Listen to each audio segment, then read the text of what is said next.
Good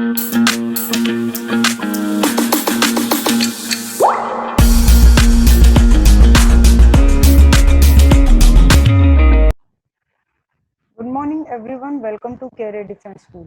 पहली चीज,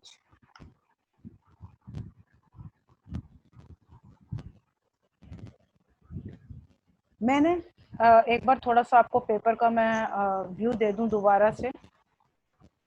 RIMC का आपके 74-75 क्वेश्चंस आएंगे जो जीके के पोर्शन में आते हैं। Clear? Each question carry 1 mark, यानी कि 75 मार्क्स का आपका जो है जीके का पेपर है। क्लियर? 12 और 13 सितंबर को, यानी कि 75 मार्क्स जो हैं आपके जीके के हैं, जिसमें आपकी स्टैटिक जीके, सोशल साइंस, कुछ क्वेश्चंस इन्होंने रीजनिंग के भी जो है जीके के क्वेश्चन में ही ऐड ऑन कर रखे हैं। देन आपकी साइंस, यानी कि जो ये 75 क्वेश्चंस का जो वो सेटअप रखेंगे ना, ये सारे सब्जेक्ट्स लेंगे। स्टैटिक जीके से क्वेश्चंस रहेंगे, सोशल साइंस से भी रहेंगे, रीजनिंग से भी रहेंगे और साइंस से भी रहेंगे। इन चारों फील्ड को कंप्लीट करके इन्होंने एक जीके का पोर्शन बनाया RIMC में। पहली चीज, आपको ये चीज पता होनी चाहिए। तो मैंने सिर्फ वो क्वेश्चंस उठाए हैं जो मेरे सब्जेक्ट से रिलेटेड है, सोशल साइंस। सिंपल। बाकी के जो हैं आपके जो भी रिस्पेक्टिव सब्जेक्ट टीचर्स हैं तो वो आपके करवा रहे होंगे। अब क्वेश्चन आता है कि 75 क्वेश्चन, और जो आपका पेपर है 13 सितंबर को है जीके का 1 आवर का 10 to 11 AM। देन 2 दिसंबर को है, क्योंकि दिसंबर वाली भी जो है आपकी नोटिफिकेशन आउट हो चुकी है, और वो पेपर है जीके का 2 दिसंबर को। सो ये बेसिक है। अब हम क्वेश्चंस करते हैं 1 बाय 1, बिल्कुल सीरियस होके करना। चलिए, फर्स्ट क्वेश्चन जो है हमारा, who was the first viceroy of India. अब आपने देखा होगा कि हिस्ट्री में अलग अलग टाइम पीरियड पे अलग अलग एम्पायर्स आए, अलग अलग लोग आए। इन द सेम वे जो है आपके जो है एक टाइम पीरियड आया था जब आपके वॉइसरॉयज भी इंडिया में बने थे। पहली चीज, वॉइसरॉयज होता क्या है, ये वॉइसरॉय का टाइटल क्यों देना पड़ा? जो आपकी आफ्टर दी, ये जो वॉइसरॉयज आपके आए थे, ये चैप्टर है पूरा कंप्लीट अपने आप में। आफ्टर दी बैटल ऑफ 1857, जो 1857 का रिवोल्ट आपने सुना होगा, रिवोल्ट ऑफ 1857 के बाद जो है हमारे इंडिया में जो है वॉइसरॉयज आए थे। अब वॉइसरॉयज का टाइटल क्यों देना पड़ा? जो ब्रिटिश गवर्नमेंट थी, मैंने आपको जैसे कि बताया कि पुराने जमाने में जो था ब्रिटिशर्स का रूल था। जो ब्रिटिश गवर्नमेंट थी उनको पता चल गया था कि जो यहाँ पर ईस्ट इंडिया कंपनी के लोग हैं वो जो है मिसमैनेजमेंट कर रहे हैं। ईस्ट इंडिया कंपनी के लोग जो हैं मिसमैनेजमेंट। जैसी ये चीज ब्रिटिश गवर्नमेंट को पता चली, उन्होंने क्या करा, उन्होंने क्या अपना एक रिप्रेजेंटेटिव बनाना शुरू कर दिया कि हम अपना एक रिप्रेजेंटेटिव बनाएंगे, और जो इंडिया जो है इंडिया को जो है उस टाइम पीरियड पे वो रिप्रेजेंटेटिव जो है हैंडल करेगा, हेड बनेगा। क्लियर? तो वो representative is your viceroy. Title जो है वॉइसरॉय का किस तरीके से पड़ा कि इनको ब्रिटिशर्स को पता चल गया था जो ईस्ट इंडिया कंपनी के लोग हैं वो मिसमैनेजमेंट कर रहे हैं। तो उन्होंने क्या करा, therefore the government introduced a representative head, एक रिप्रेजेंटेटिव का हेड जो है उन्होंने चूज करा। किन की फॉर्म में? वॉइसरॉय, उसको हम वॉइसरॉय बोलते हैं। यानी कि वो एक समय पे आए ये लोग, और इन्होंने जो है बहुत सी चीजें जो है बहुत सी चीजें नई लेके आए, चेंजेस करें, तो वो चीजें हुई हैं। अब हम 1 बाय 1 पहले तो इसका आंसर क्या है, फिर उसके बाद एक्सप्लेनेशन करेंगे। Who was the first viceroy of India? Robert Clive, William Bentinck, Lord Dalhousie, Lord Canning. इन चारों में से कौन से जो है हमारे जो है फर्स्ट वाइसरॉय थे इंडिया में, जो सबसे पहले आए थे? सो correct answer for this is Lord Canning. अब लॉर्ड कैनिंग का जो टाइम पीरियड है वो कितने टाइम तक यहाँ पर रहे थे? वो रहे थे 1858 से लेके आपका जो है 1862 तक जो है इनका टाइम पीरियड रहा है। यानी कि लॉर्ड कैनिंग ने जो राज करा है वो 1858 से लेके 1862 तक करा है। उसके बाद देन हाँ, विलियम बेंटिक जो है, विलियम बेंटिक का इनका टाइम पीरियड कितना रहा है? 1828 से लेके 1833 तक। ये जो है गवर्नर जनरल रहे हैं। अलग अलग चीजें हैं। पहली चीज गवर्नर जनरल और एक वॉइस रॉय। इनके बीच में क्या हुआ था? गवर्नर जनरल पहले आए थे और बाद में वॉइस रॉय। यहाँ पर जो है बीच में आपका रिवोल्ट हुआ था, revolt of 1857।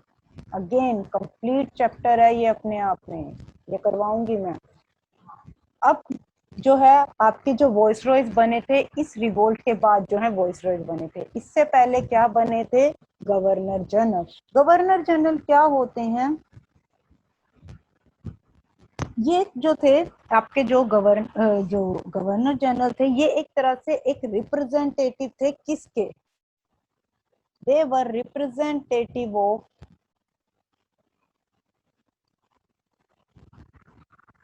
Monarch of UK. अब जो आपका मोनार्क क्या है? मोनार्क होता है आपका जो है किंग। यानी कि ये जो गवर्नर जनरल हैं, ये इस किंग को, यूके के किंग को क्या करते थे? रिप्रेजेंट करते थे। Clear? That is your governor general. Voice Roy क्यों लाना पड़ा? क्योंकि मिसमैनेजमेंट करी जा रही थी ईस्ट इंडिया कंपनी द्वारा और ये ब्रिटिश गवर्नमेंट ने पहचान लिया था, तो इन्होंने जो है वॉइस रॉय का टाइटल दे दिया। गवर्नर जनरल क्यों बने? गवर्नर जनरल का क्यों आया? जो हमारे यूके के जो भी किंग थे, उन्होंने अपने अपने रिप्रेजेंटेटिव भेजे, अपने अपने बंदे भेजे हर टाइम पीरियड में, जिन्होंने जो है इंडिया के लिए जो है काम करा या हुकूमत चलाई, अपना चीजें चलाई। That is called your governor general. I hope आपको दोनों पॉइंट अच्छे से क्लियर हो गए होंगे। अब नेक्स्ट हमारा आता है जो लॉर्ड डलहौजी हैं। इनका टाइम पीरियड, ये इंडिया में कब से कब तक रहे हैं? 1848 से लेके 1856 तक जो है आपका लॉर्ड डलहौजी का टाइम पीरियड रहा है। और ये भी हमारे क्या थे? Governor general. ये भी हमारे गवर्नर जनरल। लॉर्ड कैनिंग हमारे वॉइस रॉय। क्लियर? अब आ जाता है, we are left with one option that is called Robert Clive. Robert Clive की बात करते हैं। ये एक मेजर जनरल हुआ करते थे रॉबर्ट क्लाइव। ये इंफॉर्मेशन रब कर दूं? आप लोगों ने लिख ली है, समझ लिए? थंबनेल शो कर दो फटाफट। ये समझ लिए है तो मैं रॉबर्ट क्लाइव को फिर एक्सप्लेन करती हूँ। Okay, thanks.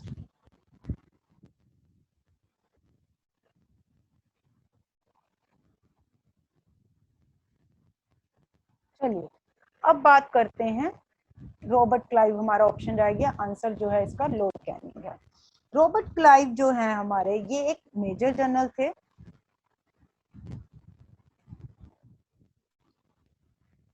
Also known as, इनको और क्या कहा जाता है? Clive of India. He was the first, simple इतना जानना काफी है आपके लिए, first British governor of Bengal presidency. Bengal presidency के ये पहले ब्रिटिश गवर्नर थे। रॉबर्ट क्लाइव के लिए आपको इतना जानना बहुत जरूरी है। और एक चीज और है, he is credited along with Warren Hastings laying the, इन्होंने, रॉबर्ट क्लाइव ने वॉरेन हस्टिंग के साथ मिलके ब्रिटिश एम्पायर की जो है नींव रखी थी इंडिया में। रॉबर्ट क्लाइव और वॉरेन हस्टिंग ऐसे पर्सन है जिन्होंने ब्रिटिश एम्पायर को एस्टेब्लिश करा था इंडिया में। Clear? Foundation, they were laying the foundation of British empire in India. अब आते हैं हम सेकंड क्वेश्चन पे। The next question is, Hyder Ali was the ruler of. जो हैदर अली है वो कौन से टाइम पीरियड के जो है, yes Mayank, first British governor of Bengal presidency में, ये प्रेसिडेंसी क्या है? प्रेसिडेंसी मीन्स उनका जो कार्यकाल है उस टाइम पे, जैसे हमारे यहाँ पर अब प्रेसिडेंट होता है, तो ये बंगाल को एक प्रेसिडेंट करते थे, उसको जो है बंगाल के रूलर थे हाँ मैम। जी हाँ जी हाँ जी हाँ जी हाँ जी, रूलर नहीं कह सकते हो, आप ये कह सकते हो कि बंगाल पे इनका कब्जा था, काफी चीजें इनके अंडर थी। क्लियर? ओके। जी, म्यूट कर लो बेटा। हाँ जी, now we are coming with the Hyder Ali. Second question is Hyder Ali was the ruler of इस इन हैदराबाद के रूलर थे वो, मैसूर के थे, कोची के थे, या बंगाल के थे? आपके जो हैदर अली थे, ही was the ruler of Mysore. अब यहाँ पर थोड़ा सा इंपॉर्टेंट फैक्ट कर लेते हैं। Hyder Ali and Tipu Sultan were the rulers of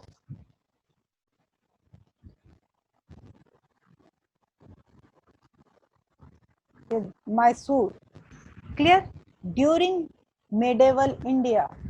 यानी कि ये लोग कब आए थे? जब हमारा मेडेवल इंडिया स्टार्ट हो गया था। हैदर अली और टीपू सुल्तान, पहली चीज, हैदर अली फादर हैं, टीपू सुल्तान जो है इनके बेटे हैं, ये दोनों बाप बेटे हैं। सो बाप कौन है? हैदर अली, टीपू सुल्तान जो है इनका बेटा है।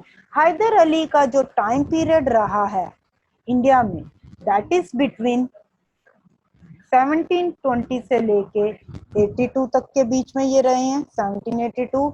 एंड जो इनके बेटे हैं टीपू सुल्तान, इनका जो टाइम पीरियड रहा है 1750 से लेके 1799 तक का जो है इनका टाइम पीरियड रहा है। और जो है आपका जो 18th सेंचुरी का सेकंड हाफ है, उस टाइम पे जो है ये फर्स्ट मुस्लिम रूलर्स थे।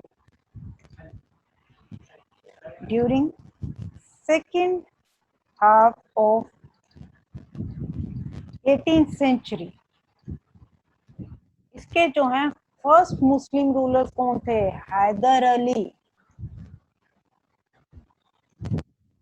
क्वेश्चन आ सकता है कि जो आपका सेकंड हाफ था 18th सेंचुरी का, उस टाइम पे फर्स्ट मुस्लिम रूलर कौन था? So your answer will be Hyder Ali. Clear? Medieval India की आपकी बिगनिंग करी थी इन्होंने, स्टार्टिंग हुई थी मिडेवल इंडिया की। अब आ जाओ नेक्स्ट क्वेश्चन पे, हैंड डाउन कर लो Mayank. The third question is Warren Hastings was appointed as the governor of which in 1772? जो हमारे वॉरेन हस्टिंग हैं उनको एज ए गवर्नर कब अपॉइंट करा गया? इनको अपॉइंट 1772 में करा गया था, लेकिन किसका? बंगाल का, मद्रास का, बॉम्बे का, या दिल्ली का? तो ये जो थे हमारे, correct answer is A, Bengal के जो हैं ये गवर्नर थे। लेटर ऑन, पहले तो ये गवर्नर बना दिए गए थे 1772 में बंगाल के, उसके बाद later on he became governor general. Governor general के चैप्टर में हम इसके बारे में काफी अच्छे से पढ़ेंगे, वॉरेन हस्टिंग्स के बारे में, जितने भी गवर्नर जनरल हमारे आए हैं इंडिया में वो सारा हम पढ़ेंगे इसमें। क्लियर? और जो ये गवर्नर जनरल पहले थे, ये गवर्नर उसके बाद थे 1773 में इनको गवर्नर जनरल बना दिया गया था थ्रू दी इंपॉर्टेंट चीज, रेगुलेटिंग एक्ट 1773। 1773 के जो रेगुलेटिंग एक्ट है उस टाइम पर जो ये थे गवर्नर जनरल थे। और रेगुलेटिंग एक्ट क्या बात करता है कि we have a supreme court in India. मैंने थोड़ा सा यहाँ पर आपको रेगुलेटिंग एक्ट के बारे में भी बता दिया है। क्लियर, काफी पॉइंट्स क्लियर हो गए हैं। ये गवर्नर 1772 में बने थे, लेकिन गवर्नर जनरल कब बने थे?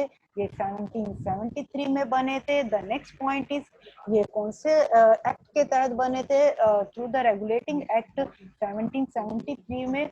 और रेगुलेटिंग एक्ट हमारा क्या बात करता है कि जो है we must have supreme court in India. Clear. अब हम चलते हैं नेक्स्ट पर, फोर्थ पर। ये कर दिया, ये रब कर दूं बेटा, इरेज कर दूं, थंबनेल शो कर दो, फिर फोर्थ के एक्सप्लेनेशन पे चलते हैं हम।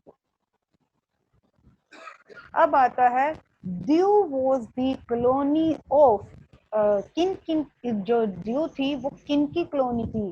पुर्तगालियों की थी, इंग्लिश की थी यानी कि ब्रिटिशर्स की थी, डच की थी, फ्रेंच की थी। ये सारे जो हैं ट्रेडर्स हुआ करते थे, जो कि जिन्होंने आके ट्रेडिंग करी। Not only east India company, सिर्फ ईस्ट इंडिया कंपनी ही नहीं थी, ये टाइम पर जो है आपके डच के लोग भी आए थे, फ्रेंच के लोग भी आए थे, और पोर्टुगीज, अलग अलग लोगों ने जो है ट्रेडिंग करी थी। अलग अलग जो है लोग आए थे, अलग अलग जगहों से, उन्होंने जो है इंडिया में आके जो है ट्रेडिंग करी थी ईस्ट इंडिया कंपनी के अंदर। सो अब इसका आंसर आता है Diu was the colony of Portuguese, यानी कि पुर्तगालियों की ये कॉलोनी थी। इसमें एक एक्सप्लेनेशन मैंने दी है, उसको ध्यान से देखना। Diu fell to the Portuguese, जो मैं आपको बता चुकी हूँ। और ये पोर्टुगीज कॉलोनी कब तक रही थी, कब तक ये पुर्तगाली रहे थे? अंटिल 1961। अब मैं यहाँ पर कुछ इंपॉर्टेंट फैक्ट बताना चाहती हूँ स्टैटिक जीके का। दैट इज योर, देख लीजिए, अभी आपको रिसेंटली पता होगा कि आपका दमन एंड दीव, जो ये यूनियन टेरिटरीज हैं, दमन and Diu and Dadar Nagar and हवेली, अब ये जो है आपकी, पहले ये अलग यूनियन टेरिटरी थी, ये अलग यूनियन टेरिटरी थी। ये जो है 2019 में इसकी बात करी गई थी, और 2020 में जो है इन दोनों यूनियन टेरिटरीज को मिला के एक कर दिया गया है। यानी कि अब जो कंसीडर होती दमन दीव दादर नगर and Haveli one union territory, एक यूनियन टेरिटरी हुई है। ये कब से हुई है आपकी? जनवरी 2020 से। क्लियर। दूसरा इंपॉर्टेंट पॉइंट इसमें करते हैं वन बाय वन। अब जब पुर्तगाली यहाँ पर आए थे, क्लियर, तो इनका एक इंपॉर्टेंट यात्री था, दैट इज कॉल्ड वॉयेजर। बीच में यात्री, जो कि एक लॉन्ग ट्रैवल करके आता है, काफी लंबे जगह से जो है ट्रैवलिंग करके आता है, specially bye boat, that is called Voyager. Clear. Vasco D gamma, बहुत इंपॉर्टेंट क्वेश्चन है भाई ये। वास्को डी गामा पूछा जाता है कि ये भाई पुर्तगाली है, इंग्लिश है, डच है, फ्रेंच है। बहुत फेमस जो है ये पुर्तगाली है, इन्होंने विजिट करा था। Clear. He reached Calicut, he reached Calicut on May 17, 1498। ये कब आए थे? 1498 में आए थे। कहां पर पहुंचे थे वास्को डी गामा? कैलिकट में। क्लियर। इन्होंने जो है वास्को डी गामा ने जो है एक फैक्ट्री की एस्टेब्लिशमेंट करी थी 1502 में। इन्होंने सबने कुछ ना कुछ ये लोग आए थे फैक्ट्रीज। अब बात आती है यहाँ पर हमारा पोर्तुगीज से रिलेटेड इंपॉर्टेंट इंफॉर्मेशन सारी क्लियर होगी। दमन एंड दीव वो अलग, वो पॉइंट भी मैंने क्लियर करवा दिया। अब आ जाते हैं इंग्लिश पर। जो आपके इंग्लिश थी, इंग्लिश ईस्ट इंडिया कंपनी कब फॉर्म हुई थी? That is in 1599। जो ब्रिटिशर्स जो आए थे, उन्होंने जो है अपनी इंग्लिश ईस्ट इंडिया कंपनी कब फॉर्म करी थी इंडिया में आके? इन 1599। The next one is your Dutch. Dutch के जो लोग थे, ये लोग इन्होंने अपनी ईस्ट इंडिया कंपनी कब फॉर्म करी थी? इन 1602। देन नेक्स्ट हमारा आता है, दैट इज कॉल्ड फ्रेंच।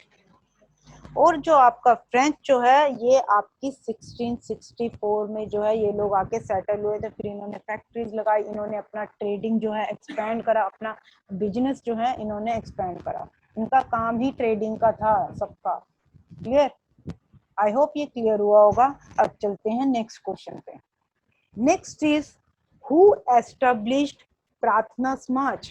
प्रार्थना समाज जो है ये आपके मॉडर्न हिस्ट्री का पार्ट आ जाता है। क्लियर? जो है किस पर्सन ने जो है एस्टेब्लिश करा था? First one is Ishwar Chandra Vidyasagar, Derozio, David Hare, या फिर Atmaram Pandurang with the help of Keshav. So the correct answer for this is Atmaram Pandurang with the help of Keshav. इन्होंने जो है प्रार्थना समाज की जो है एस्टेब्लिशमेंट करी थी। अब ये जो है प्रार्थना समाज जो है किनके द्वारा फाउंड करा गया था? was founded by Dadoba Pandurang and his brother, which is your Atmaram Pandurang. Clear? इनके साथ कब प्रार्थना समाज जो है एस्टेब्लिशमेंट कब हुई थी? इन 1867। सो एस्टेब्लिशमेंट ईयर भी ये लोग पूछ सकते हैं।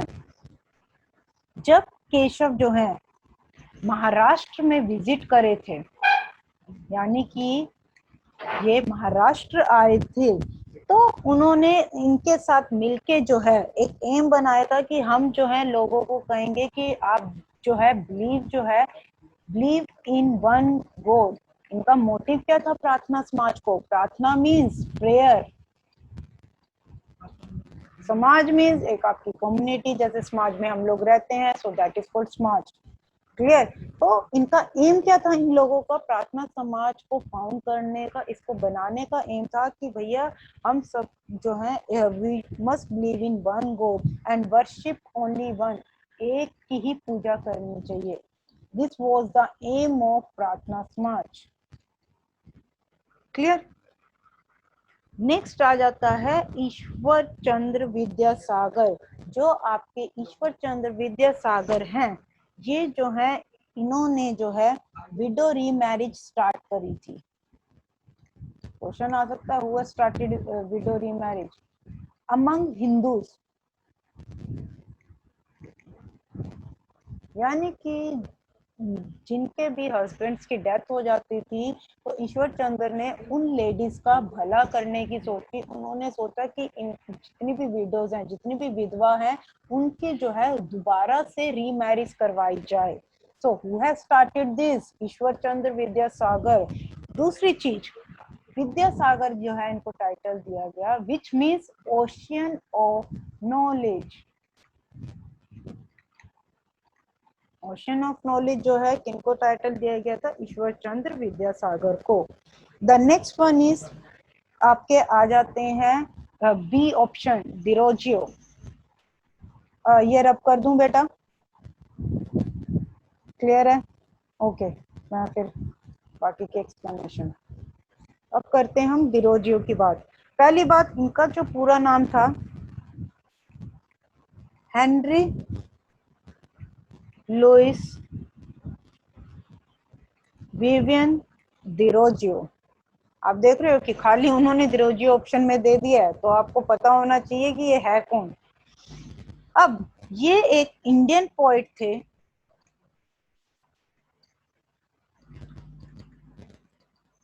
कौन से ओरिजिन से बिलोंग करते थे? पुर्तगाली थे ये। क्लियर? और एक चीज और थे, ये assistant headmaster of Hindu college. Hindu college में जो है असिस्टेंट हेडमास्टर थे कोलकाता में। नेक्स्ट हमारा आ जाता है, एक पॉइंट और इसमें देख लो, इन्होंने जो है ये पहले इंडियन एजुकेटर थे जिन्होंने जो है वेस्टर्न लर्निंग को जो है बढ़ाने की बात करी, उनकी इंफॉर्मेशन दी, उनकी नॉलेज दी, उनके आइडियाज दिए। क्लियर। ये सारी चीजें जो है, इनकी जो लर्निंग जो है, वेस्टर्न लर्निंग को इन्होंने बढ़ाया था। साइंस को जो है among young man of Bengal, जितने भी बंगाल के यंग लोग थे, उनके जो उनको जो है उनके बीच में जो है वेस्टर्न लर्निंग की जो नॉलेज स्प्रेड करी थी, वेस्टर्न लर्निंग, इसको बढ़ाया गया था। क्लियर। इसको इंक्रीज करा गया था इनके द्वारा। He was the first Indian educator to disseminate means knowledge को स्प्रेड करना। Next one is David Hare. David Hare कौन थे? ये एक इंग्लिश प्ले राइटर थे, स्क्रीन राइटर थे। He belongs to kind of, जैसे हमारी बॉलीवुड होती है ना, वैसे ही इनका जो है ये बाहर के जो है फिल्म डायरेक्टर थे, प्ले राइटर थे, फिल्म डायरेक्टर थे। तो he is known for his stage work. David Hare, not important for you. Clear. Next one आता है, who among the following was the last ruler of slave dynasty. Slave dynasty जो है, slave means गुलाम, इनके जो है last ruler कौन थे? आरमा सिंह, कायकाबाद, खुसरो और none of this. So correct answer for this is Kaiqubad. Kaiqubad was the ruler. इनका पूरा नाम क्या था? Muizuddin Kaiqubad is the name. Spelling इन्होंने ये दे रखी है, बट ये थे। ये जो है आपकी, अब जो खिलजी डायनेस्टी है, स्लेव डायनेस्टी के बाद आपकी जो आई थी खिलजी डायनेस्टी, ये हम करेंगे अभी मिडेवल में। खिलजी डायनेस्टी जो है इन्होंने एस्टेब्लिश करी थी व्हेन जलालुद्दीन खिलजी ने overthrow the last ruler of slave dynasty.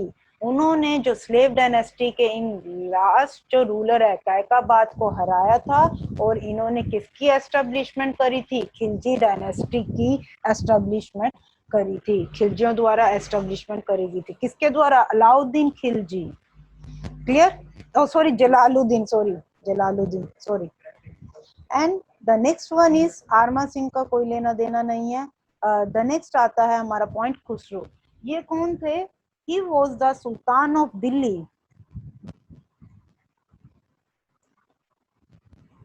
ये दिल्ली के सुल्तान थे। कितने टाइम? ज्यादा टाइम नहीं, सिर्फ 2 महीने के लिए ये दिल्ली के सुल्तान बन के रहे हैं। और ये किस कम्युनिटी से बिलोंग करते थे? बरादू हिंदू मिलिट्री क्लैन। क्लियर। यानी कि एक हिंदू थे, हिंदू जो है क्लैन से, जो है बरादू हिंदू मिलिट्री क्लैन जो है जाति से बिलोंग करते थे। 2 महीने तक ये सुल्तान रहे। उसके बाद इनको भैया कैप्चर कर लिया गया। किन के द्वारा? दिल्ली आर्मी द्वारा। और ड्यूरिंग अलाउद्दीन खिलजी के पीरियड।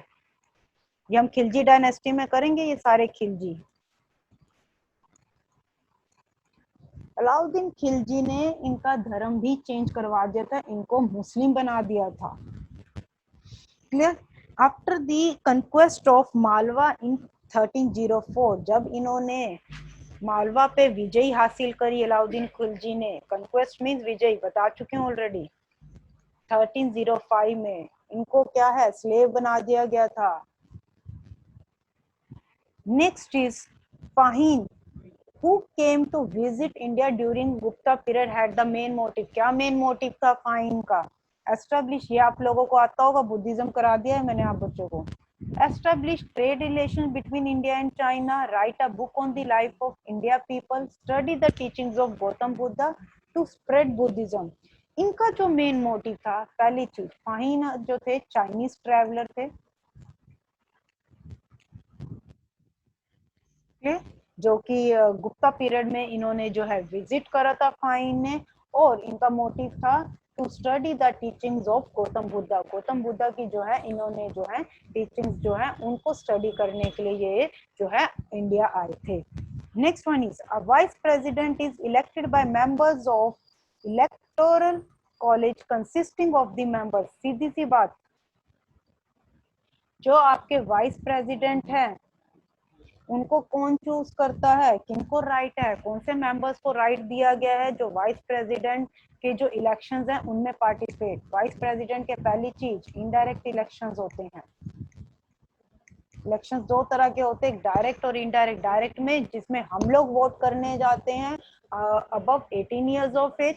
इनडायरेक्ट इलेक्शंस वो होते हैं जो हमारे द्वारा चुने गए लोगों द्वारा जो है आगे जो है चूज करे जाते हैं। तो वाइस प्रेसिडेंट जो है, जो हम लोगों ने जिन्हें चूज करा वो आगे जो है वाइस प्रेसिडेंट को चूज करते हैं। तो अब वो यही कह रहे हैं कि कौन से लोकसभा के मेंबर्स हैं वो करते हैं, राज्यसभा एंड लोकसभा दोनों, या फिर सिर्फ राज्यसभा, या राज्यसभा लोकसभा और विधानसभा तीनों के। Correct answer for this is Rajya Sabha and Lok Sabha. इन दोनों के जो मेंबर जो है मिलके जो है आपके जो है वाइस प्रेसिडेंट को चूज करते हैं। पहले अब इसमें कुछ एक्स्ट्रा फैक्ट मैं आपको वाइस प्रेसिडेंट से रिलेटेड बताऊंगी बेटा। ये इंडियन पॉलिटी हुई नहीं है आप लोगों की, मुझे अच्छे से पता है। तो अभी इतने फैक्ट्स देख लो, सिर्फ इतने फैक्ट्स जान लो, ज्यादा आपको नहीं जानना। इलेक्टोरल मींस होता है जो कास्ट करते हैं वोट। वही तो बात बता रही हूँ कि इनको वोटिंग कौन देता है, who cast so for elections. Simple. अब वाइस प्रेसिडेंट के जो इलेक्शंस होते हैं, मैं 2 मिनट वेट कीजिए बेटा। वाइस प्रेसिडेंट के जो इलेक्शंस होते हैं उनकी एज क्या रखी गई है, 35 इयर्स। यानी कि कम से कम वो 35 साल का बंदा होना चाहिए जिसने वाइस प्रेसिडेंट के इलेक्शंस के लिए खड़ा होना है। दूसरी चीज, इनको ये जो वाइस प्रेसिडेंट है कितने टाइम पीरियड के लिए इलेक्ट होते हैं, 5 इयर्स के लिए। यानी कि इनका जो टाइम पीरियड है वो 5 इयर्स के लिए होता है। Clear? Yes ma'am, yes ma'am. ये रिपीट करना मैम क्वेश्चन 8 दोबारा। ठीक है जी, अभी कर देते हैं बेटा।